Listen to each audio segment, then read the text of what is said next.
venido de Aranda de Duero. De Granada, Santa Fe. Laguna del Pionono. Somos una agencia de viajes de La Coruña. Los de León. Nosotros de Burgos. De Tarragona, de Barcelona.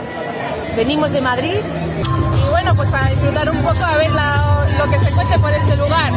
Y por ahora, pues muy bonito. Estamos aquí por culpa del alcalde, precisamente, por el tema de las luces. Y aquí nos ha traído. Es un reclamo bueno, lo que ha hecho. No lo conocemos, pero vamos. Nosotros ya venimos hace 2 años, cuando el alcalde empezó a poner las luces. Este año lo vemos mucho mejor que la otra vez que venimos. Y nosotros, como sabemos que tiene popularidad las luces, es la segunda salida que tenemos. Se nos llenan los buses. Vinimos con uno pequeñito el primer día y esta otra salida con uno más grande. La gente viene muy contenta. La presentación es buena. Venir solo y exclusivamente a esto, desde León ya algo tiene que merecer la pena. De León y luces. Cuenta la cosa, como se suele decir, cuenta la feria según le va.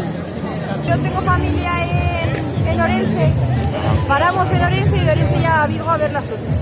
Pues para ver a la familia y ver las luces. Impresionante. El año pasado ya lo vimos. Sí.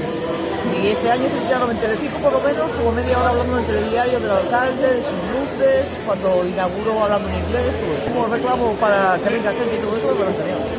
Nos vamos a quedar con las ganas de ver las máquinas de nieve y la pista de esquí, una bajada de esquí o algo así que también había comentado. Sí, venimos expresamente a ver las luces. Disfrutar de la ciudad, la verdad es que ha sido una publicidad increíble y de momento no nos defrauda.